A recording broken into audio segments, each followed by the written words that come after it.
The hunter descends. The stars shimmered like distant embers in the void as the colossal warship Woundmaker broke into Earth's orbit. Crafted from obsidian alloys and etched with the scars of 1,000 conquests, the ship didn't glide. It loomed. No fanfare, no warning. Just a silent descent like a blade drawn in darkness. Within its armored hull, the galaxy's most feared apex predator stirred from deep meditation. Vor'kal, the Bloodless. The Hunter of Worlds. Champion of the endless hunt. 10 feet tall, his body was a lattice of living armor. Natural chitin-like plating formed from a lifetime of lethal evolution. His eyes, bioluminescent and glacial, flickered open as the ship's AI announced arrival over Sector 7 of the planet known as Earth. Life forms detected. Primitive radiation signatures. Species designation, Homo sapiens. Vor'kal rose slowly, every motion controlled, every thought deliberate. Unlike the younger hunters of his kind who roared into battle with reckless bloodlust, Vor'kal had long since transcended the need to prove dominance through noise. His name alone silenced crowds. He stepped into the preparation chamber. Twin spears of gravimetric alloy magnetized to his back. His exosuit was ceremonial, a nod to ancient traditions, but he barely needed it. His body was a weapon. This wasn't a war. This was a test.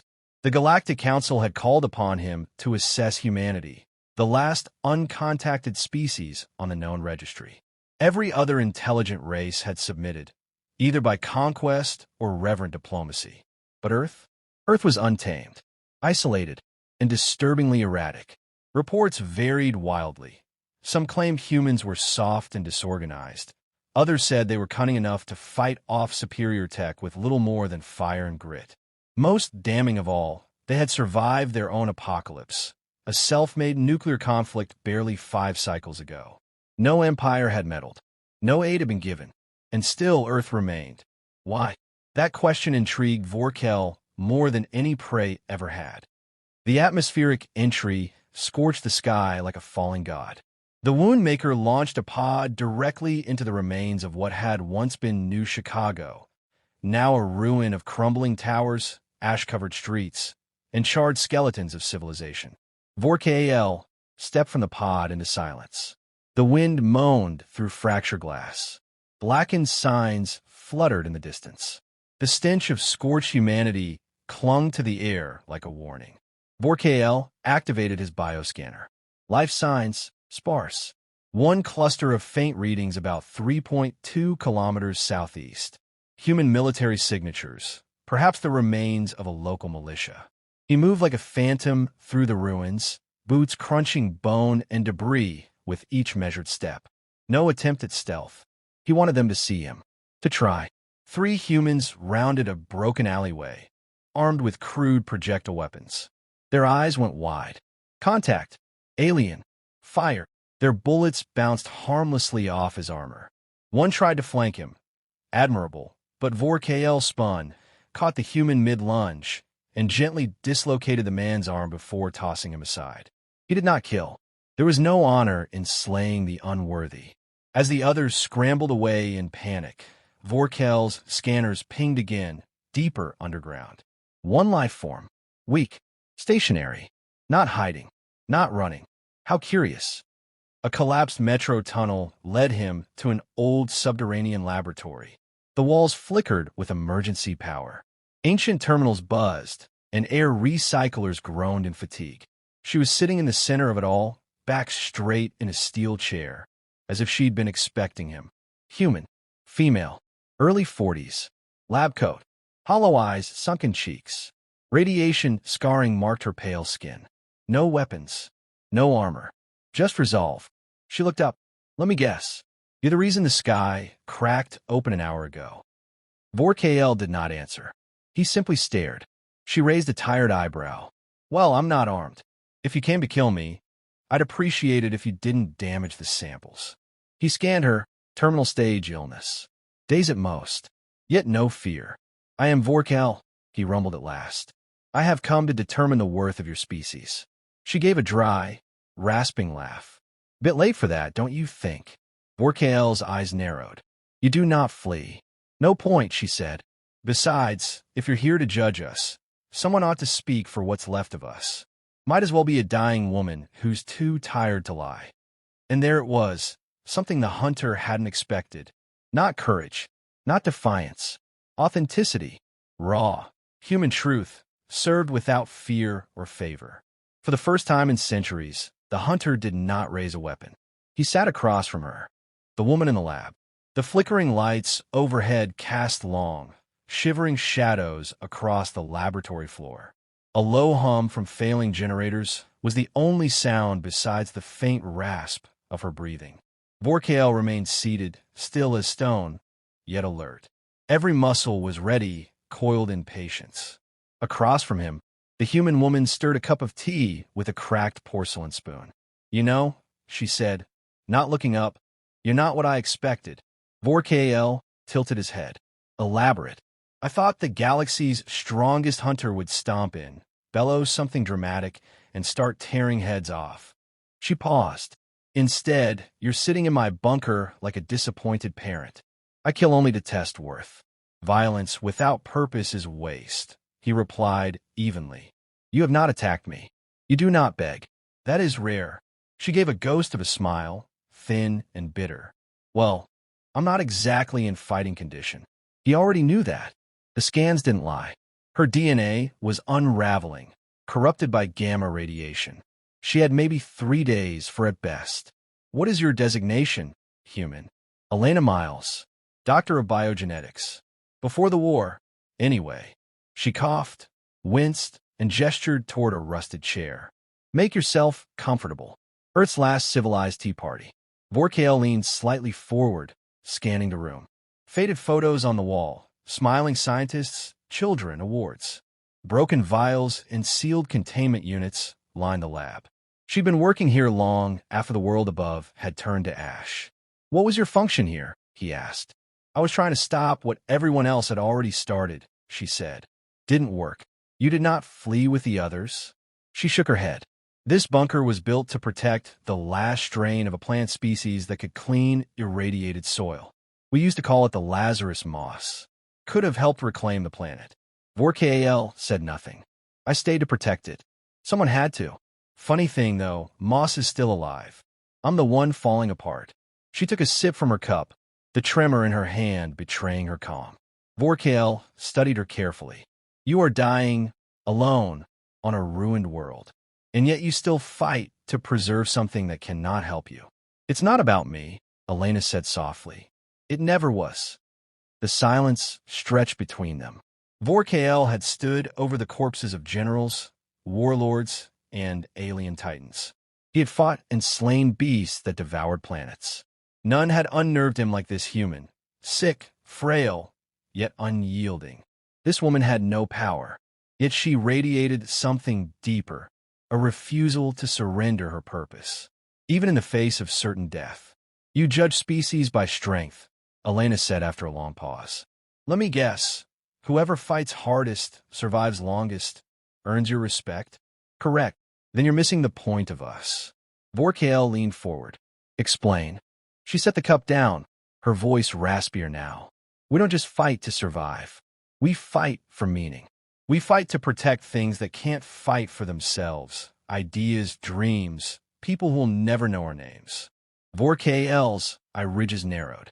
In my youth, he said slowly, I fought a creature known as the Katran Broodfather. It had no concept of protection. It existed only to consume. I ended its bloodline after a duel lasting 7 rotations. He paused, gaze fixed on Elena. What you describe sounds weaker than that.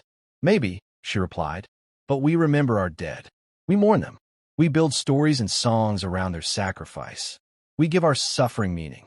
That's what makes us dangerous. Dangerous? He repeated.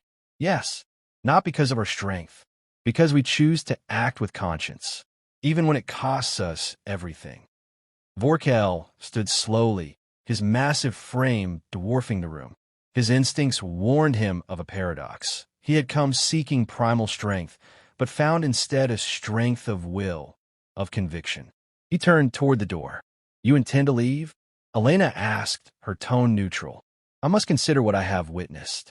You have offered more than resistance. You have offered truth. She didn't smile, but her shoulders eased. Will you kill us? She asked after a beat. No, he said. Your species is unfinished, but I see potential. As he reached the bunker's exit, he paused.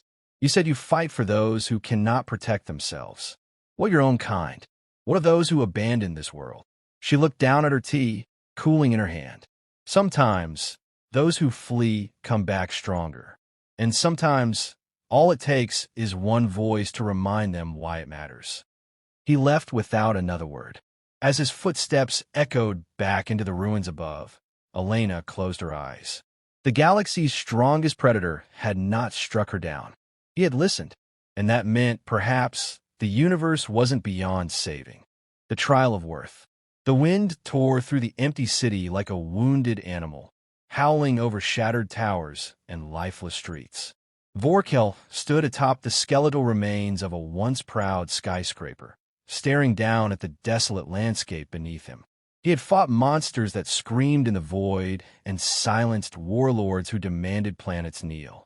But never had a battlefield felt so still, so silent, so human. And yet the words of the frail woman below echoed louder than any war cry. We fight to protect things that can't protect themselves. It was a strength he had never understood, but now he had to test it. He returned to the lab the next solar cycle. Elena Myles was lying on a cot, visibly weaker. Her skin had grown paler, and her breathing had turned shallow. Yet, when she saw him enter, her eyes sharpened. You came back, she whispered. I require more, Vor'kal replied. You spoke of meaning, sacrifice, conviction. I must see it. She gave a weary smile. Then let me show you.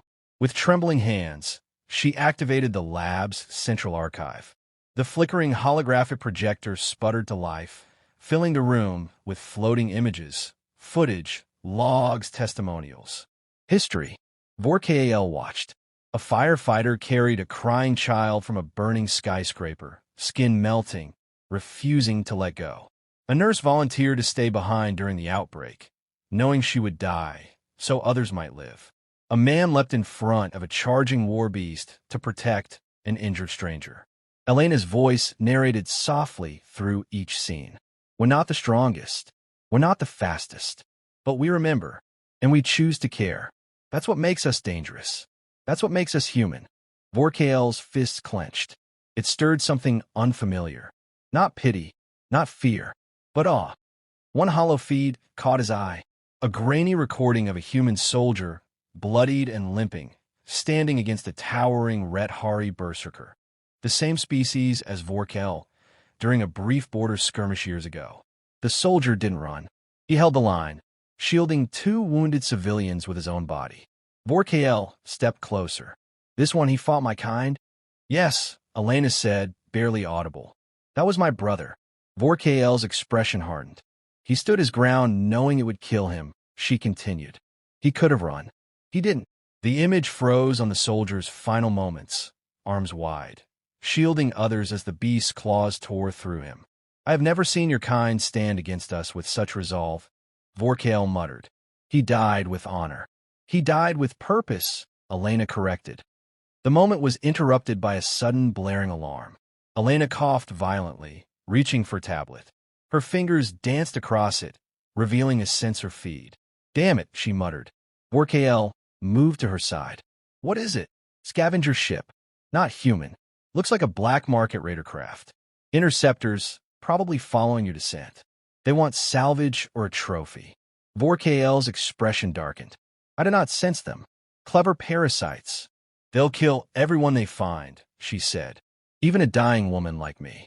No, he growled, voice dropping to a low, primal tone. They will not. He moved to the exit with purpose, activating his spear systems.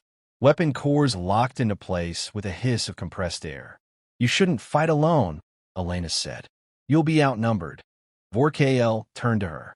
I have faced worse odds, and I do not intend to let your death serve their greed.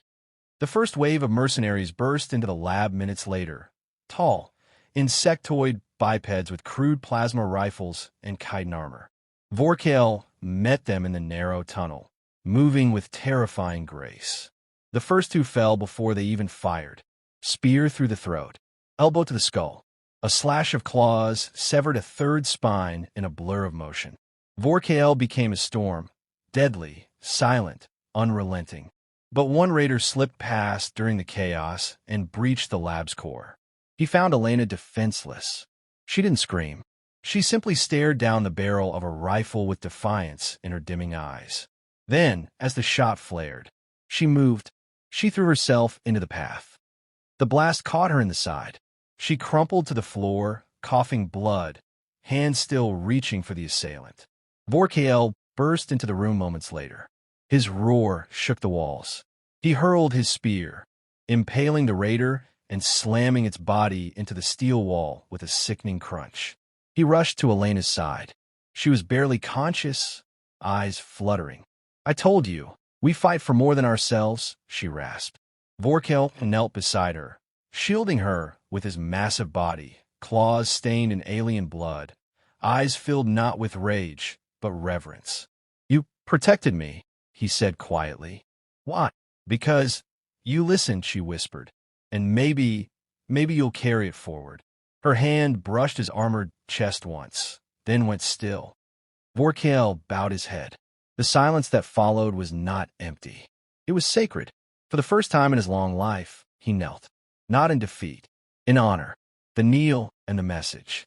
The flames had long since died. Only smoke and silence remained in the ruins of the underground lab. Scattered bodies of alien scavengers lay broken, their crude weapons melted or crushed. The systems powered down one by one, casting the chamber into a dim, fading glow. Vor'kal still knelt. His massive form was curled protectively around Elena's still body. Her blood stained the floor, her final breath long since passed. She hadn't gone with fear. She hadn't begged. She had shielded a creature who had once judged her species as prey, not with strength of arms, but with strength of spirit. A human had laid down her life for the galaxy's most feared hunter, and he could not forget it. Hours passed before he stood. He gathered her body gently, cradling it as if it were made of crystal. The moss samples, the Lazarus strain, were still intact. She had saved them, too. He walked through the desolate city in the fading twilight, ignoring the cracks in his armor, the burning ache of wounds. When he reached his ship in orbit, he placed her in a preservation chamber, clean, warm, quiet, not as a trophy, but as a symbol. Then he opened a transmission. Galactic Council broadcast. Emergency override. The council chambers erupted in alarms and flickering holograms as a secure channel forced its way into the center feed. The image sharpened into the towering figure of Vor'kal, bloodied, silent, standing in the command bay of the Woundmaker. Behind him, encased in a crystalline field, floated a preserved human female. "I am Vor'kal of the Red Hari, apex of the infinite hunt, judge of worth." He paused. The entire chamber leaned forward. "I came to Earth to test its species. I expected savagery. I found sacrifice." He stepped aside, letting the image of Elena fill the screen. Her body was still, peaceful. This human, Dr. Elena Myles, was dying. She had nothing left to gain. And yet, she chose to protect me.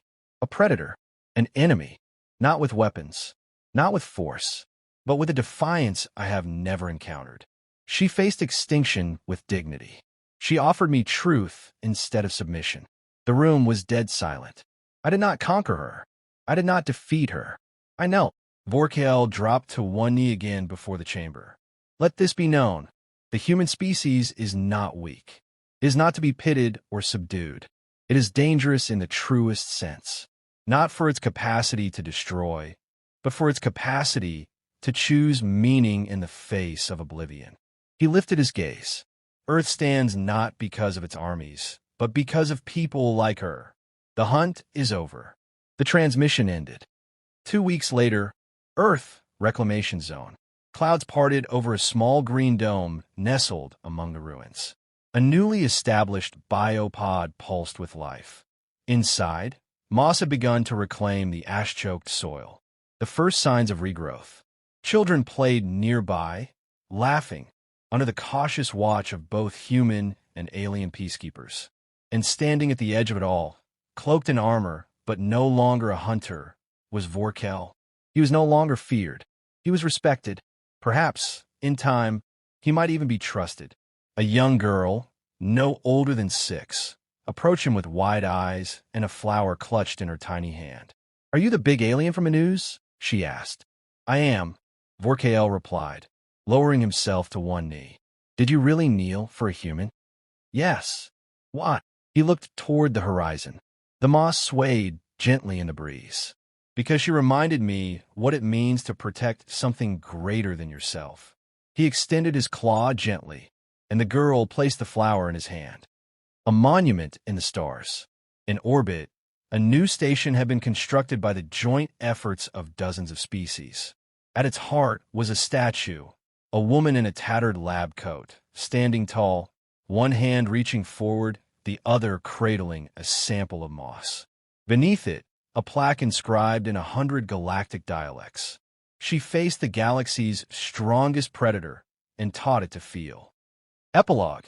Message beyond strength. Across distant worlds, the image of Vor'kal kneeling spread like wildfire. Rebellion stirred. Empires faltered. The oppressed found courage. And the predators of the stars began to ask a dangerous question.